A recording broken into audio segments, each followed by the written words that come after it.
Bonjour, aujourd'hui dans ce numéro de Africulturel Reçoit, nous recevons une réalisatrice, Fatou Kandé Senghor. Bonjour Fatou. Bonjour.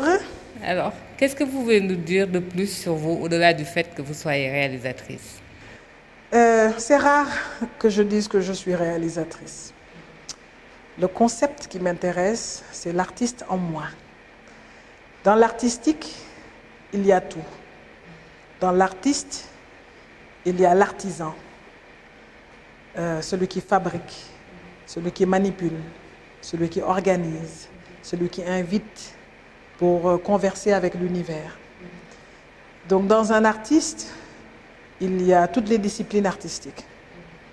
Et moi, j'ai la chance de savoir manipuler plusieurs choses, d'aborder des thématiques qui m'intéressent, d'abord par la recherche, donc par l'intellectualité, et ensuite par la matière.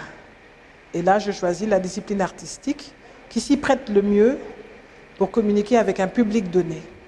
Il y a des publics qui sont plus de masse, et à ce moment-là, il faut choisir un médium qui leur parle plus directement. Et il y a d'autres sujets qui peuvent être abordés avec, j'allais dire, plus de subtilité, mais ce n'est pas pour dire que la masse est moins subtile, mais où l'interrogation et le critical thinking demandent un peu plus de... une approche méticuleuse ou minutieuse. Et à ce moment-là, le médium aussi est important.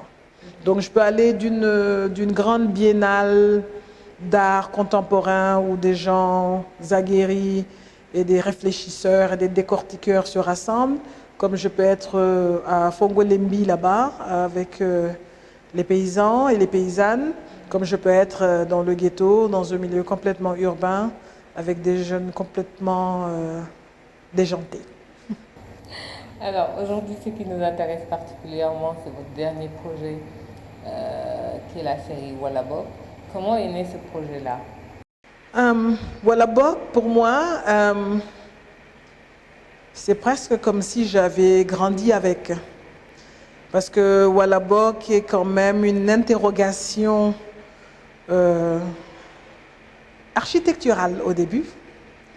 Comment dans les cités, dans les ghettos, dans les banlieues, on peut vivre, habiter toute une vie, être très heureux, avoir du feeling et finalement influencer le mainstream. La mode vient de ces milieux-là, la bonne musique, la vibe, le swaga, tous ces mots qui déterminent une humeur, une manière de vivre, une façon d'être, viennent de la banlieue. La société bien pensante, un peu huppée, n'invente rien. Right? Et pour moi, c'était ma grande curiosité parce que nos parents, à la base, ils viennent de ce type d'univers, mais à force de travail, hein, naturellement, ils ont fait leur petit bonhomme de chemin, ils ont déménagé dans des beaux quartiers. Et du coup, les enfants qu'ils ont sont pris entre les deux. Parce qu'il faut aller voir la famille, les parents, etc., dans le milieu qui les a fait, qui les a pétris. Et ensuite vivre quand même dans une condition sociale améliorée. Parce que tout le temps, ils te rappellent.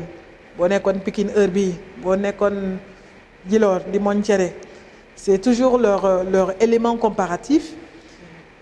Donc pour moi, toutes ces questions-là, elles ont été là, tout le temps. Elles se sont vraiment cristallisées quand j'ai commencé à consommer du hip-hop en général. Donc de la soul, de la funk, du rap. Ça a vraiment plus poussé ma curiosité. Je me suis intéressée à ceux qui fabriquent cet univers, ceux qui la jouent, ceux qui la vivent, ceux qui la traversent. Et j'ai commencé à récolter des données de manière assez indépendante. Puis il fallait mettre tout ça ensemble. Initialement, c'était un documentaire. Et je me suis retrouvée avec 125 heures de défilés, de rollers, d'interviews, de concerts, de moments de discussion au Bopocogne, d'éléments radio, etc.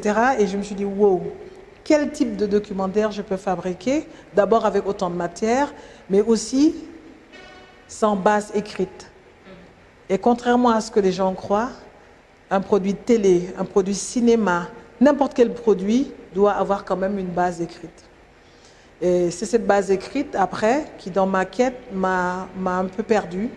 Et je me suis dit, mais ça, je ne vais pas perdre toute cette substance parce que tout est important. Et je me suis dit, tiens, peut-être un bouquin. Et après, il fallait poser toutes les bonnes questions. Moi, je vis dans un pays où tout est critique, où on se demande pourquoi, qui fait quoi, qui lui en a donné l'autorisation. Et j'ai bien réfléchi. Je me suis dit, je ne suis pas prête encore pour la grande analyse.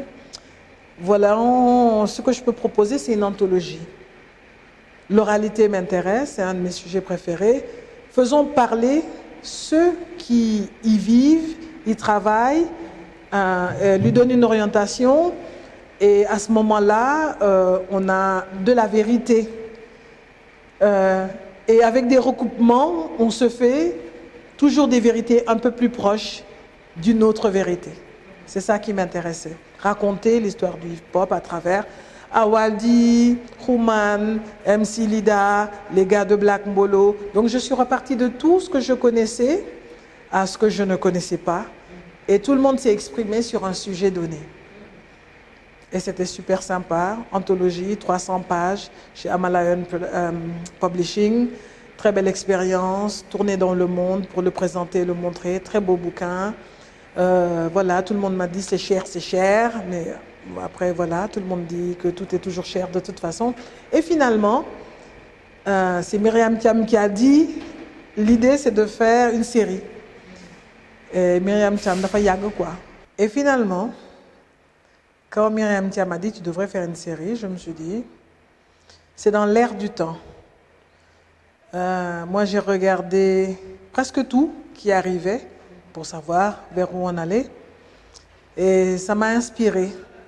Mais je me suis dit que je ne vais pas me focus sur quelque chose uniquement axé sur les cultures urbaines, qu'il fallait que je prenne un tout.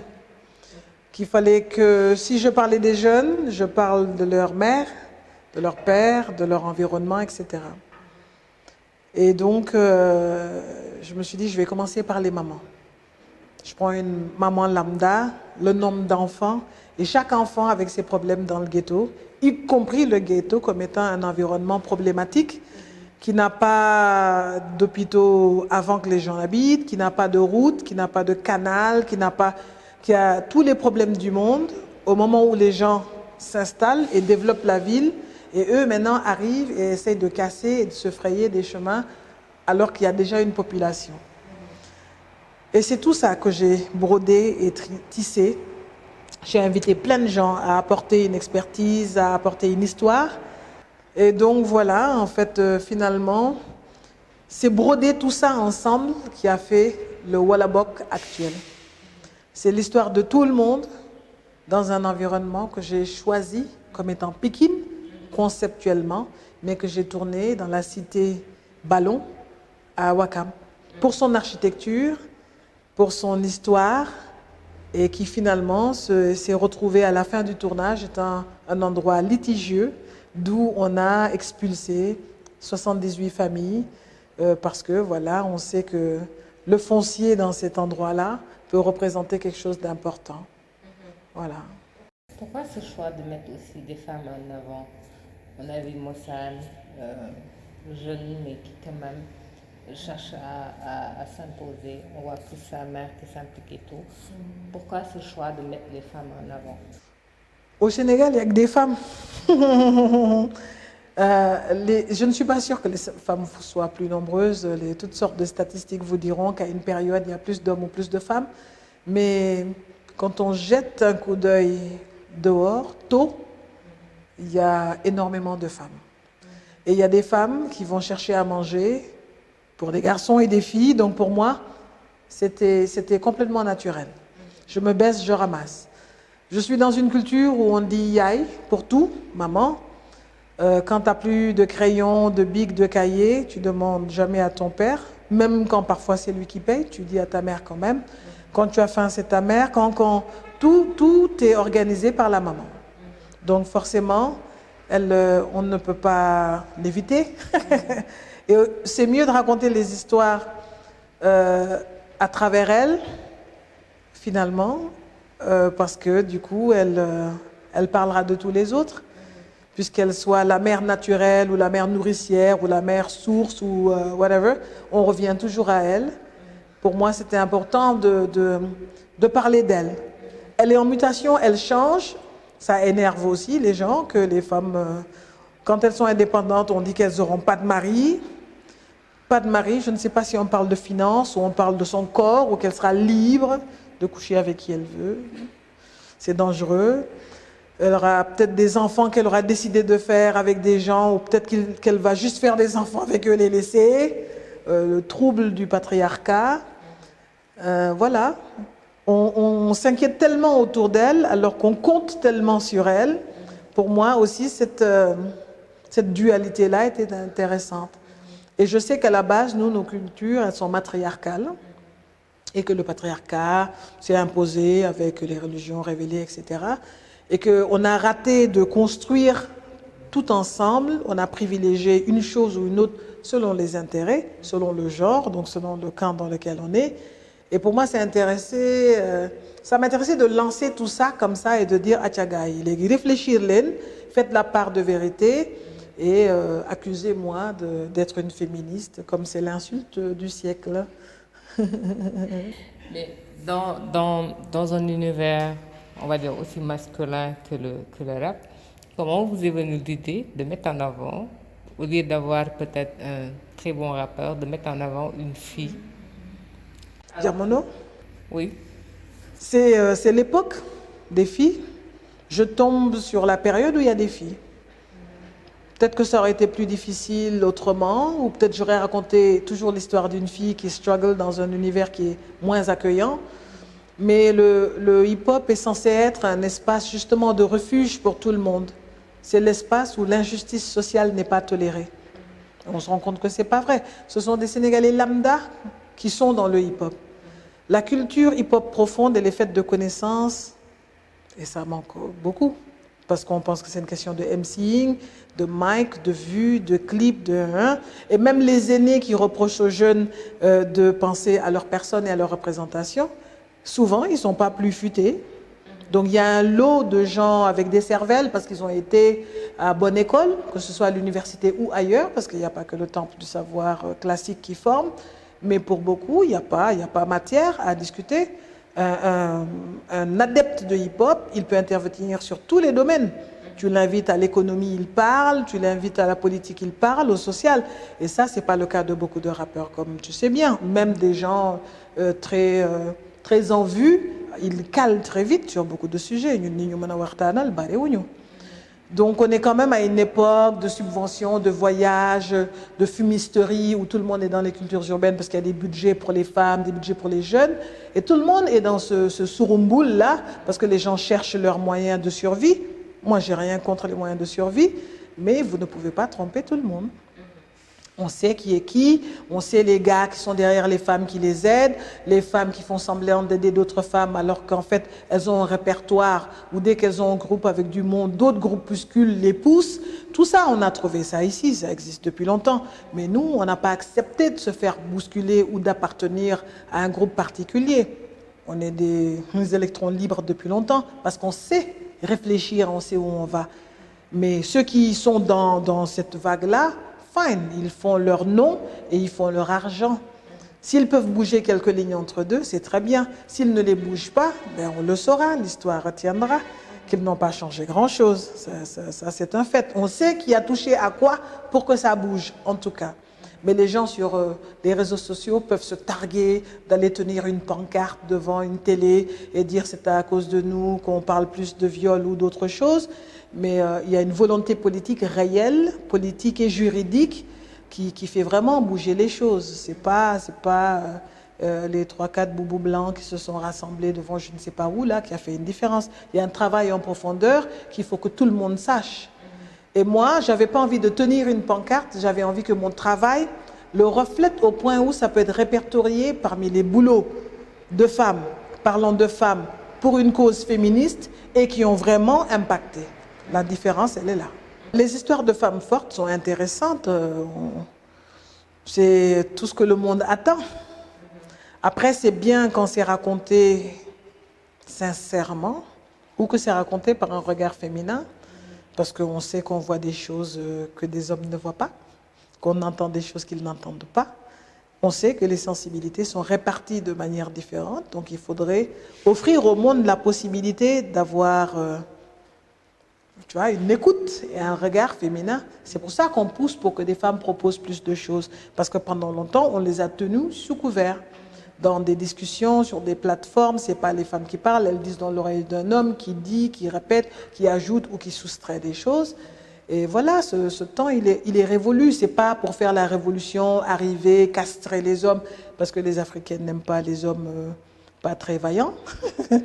Mais il faut faire gaffe. Il faut faire gaffe à ce qu'on ne nous dirige pas vers un homme qu'on ne connaît pas et qu'on ne veut pas. Mais il ne faut pas non plus que cet homme-là pense qu'il est tributaire de tout et que nous lui devons tout, alors qu'au fond, ce sont des femmes qui mettent au monde chaque homme. Et que souvent les hommes écoutent leur mère, mais traitent leur femme comme un enfant. Cette infantilisation-là, c'est fini. Une femme, c'est un partenaire. La preuve, quand on a une page géniale, on n'avance pas. Tu vois ?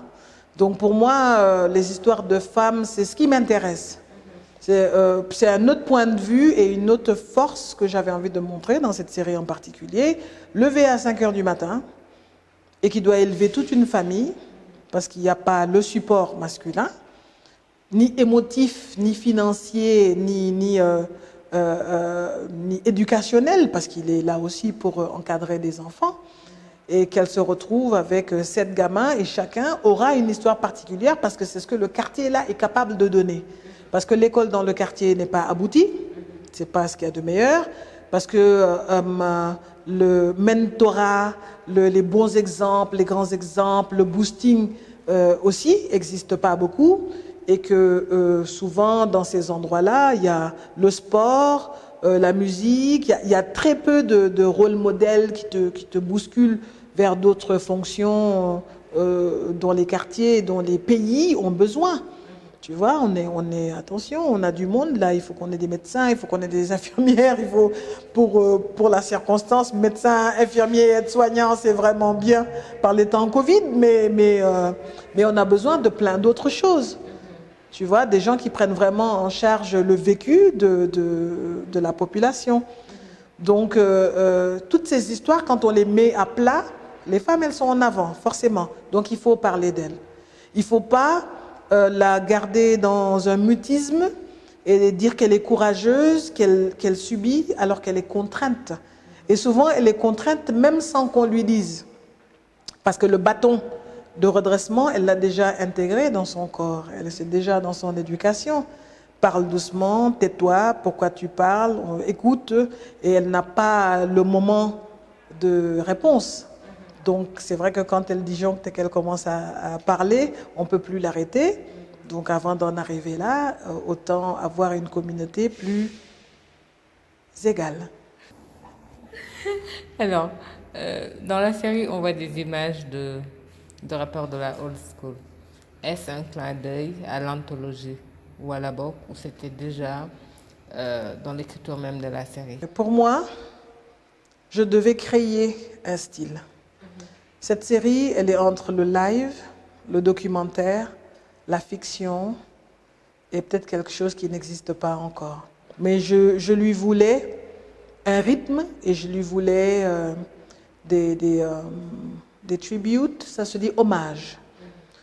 Il y a un problème de reconnaissance dans tout, dans la maison, dans la profession, dans le couple. Et je voulais que les gens ils fassent attention. C'est pour ça que chaque fois que tu donnes la parole à quelqu'un, il revient vers soi. Moi, j'ai fait, c'est à cause de moi, c'est grâce à moi. Les gens, il faut leur donner ça. Tant qu'on les reconnaît, tant qu'on reconnaît leurs efforts, ok, on a quelqu'un de productif. Mais il suffit qu'ils soient obligés de s'autoproclamer, de se glorifier et de rappeler aux gens ce qu'ils ont apporté pour qu'on ait un problème. Donc cette série, Elle parle de gens qui ont existé et puis qui ont influencé plein d'autres personnes, comme moi. Écoutez, à une époque où j'étais challengée intellectuellement, moi j'écoutais WABMG 44, j'écoutais Rapadio, j'écoutais des gens qui me boostaient, que les paroles soient super significatives ou non. Il y a un moment donné, ça correspondait à quelque chose qui m'entraînait et ça c'est important. DJ G-Bass, moi c'est ma star for life. Hein, Katie, tous ces gars-là, pour moi, c'est ce qu'on appelle des landmarks. Ce sont je ne sais même pas comment ça se dit en français, mais ce sont des piliers comme ça, clairsemés comme ça sur notre chemin, dans notre univers de vie. Et c'est important qu'on le dise, qu'on le reconnaisse, qu'ils n'aient pas à défendre leur honneur. Parce que ça, après, on sait ce que ça donne, c'est chiant que les gens veulent toujours amener les choses à eux. Et ça, il faut que ça cesse, que les gens s'autoproclament ou qu'ils exigent que tout ce qui se fait dans le hip-hop passe par eux, tout ce qui se fait dans la mode passe par eux, tout ce qui se fait dans quoi que ce soit. On est dans une culture du one by one. Il faut que 50 personnes aillent dehors et ramènent des fruits et pas qu'on en cautionne un, qu'on le voit à la télé matin, midi, soir, Fatou Kandé fille, Fatou Kandé fille, Fatou Kandé, elle est fatiguée. Parce qu'à côté, il y a plein d'autres femmes qui font des choses et il faudrait montrer le travail de tout le monde pour que justement Fatou Kandé les énerve pas ou qu'elle n'énerve pas Fatou Kandé. C'est ça l'approche. Donc pour moi, je mets toutes ces femmes-là en avant. La comédienne qui vient de commencer, celle qui est aguerrie, celle qui passe de rappeuse à machin, tout le monde a la même enseigne, tout le monde bosse, tout le monde se montre, tout le monde porte un sujet. Et tout le monde se respecte à la ligne d'arrivée. C'est ça l'idée. Quelles ont été les grandes difficultés que vous avez rencontrées dans la production de cette série? La question qui me plaît. Oui. Moi, je suis une productrice originale. Je ne me prends pas au sérieux. Je ne me la pète pas. Je suis une porteuse de projet. Et quand je dis ça, je le porte vraiment à fond. Moi, ma maison personnelle, qui est le fruit du travail de ma mère et du mien, est passé dans ce film. Donc je ne suis pas partie, je ne suis pas réveillée pour arnaquer les gens, parce que très vite les acteurs ou les actrices commencent à avoir des petits bruits de « on nous a payé un peu, moyen, beaucoup là ». Tu vois, non? Moi je suis une porteuse de projet et je suis dans la transmission. Moi, tous mes étudiants, mes élèves et mes connaissances qui avaient envie d'apprendre le métier ont eu un moment dans le film. Je les ai mélangés avec des professionnels pour qu'ils prennent quelque chose. Pas pour qu'on leur donne quelque chose, mais qu'eux prennent quelque chose, qu'ils s'alignent, tu vois. Ceux qui sont là pour qu'on leur donne tout le temps, là, ils sont partis très vite, c'est leur problème. Mais les autres qui sont restés ont finalement occupé la place des professionnels, parce que les professionnels, c'est des mercenaires, ils vont sur d'autres choses. Right? Et ça, c'est tout à fait normal. Et donc, cette série, elle m'a tout donné et elle m'a tout pris. Elle m'a donné l'opportunité de mélanger toutes les problématiques qui m'intéressent, sur lesquelles je fais des recherches. Elle m'a donné l'opportunité de rassembler des professionnels et des amateurs. Elle m'a donné l'opportunité de m'exercer dans mes talents de pitch, d'aller dans le monde entier chercher de l'argent. Elle m'a donné la confiance que je pouvais en trouver, que je savais en trouver, que je savais en dépenser pour les produits, être à fond dans l'artistique. Et elle m'a permis d'être une artiste, franchement. Que le décor, que le costume, que tout compte, que le Made in Sénégal se mette en marche. Et elle m'a même permis d'inviter un réalisateur béninois et d'être dans mon concept panafricaniste à fond. Moi, j'ai grandi dans toute la côte africaine, l'Olaham, l'Olagum. Je tiens vraiment à ce qu'on se mélange entre Africains. Et ce film, il m'a donné toutes ces possibilités-là. Right? Je ne regrette rien, mais il est super lourd. Et j'ai trouvé la bonne formule pour que la deuxième saison soit plus légère.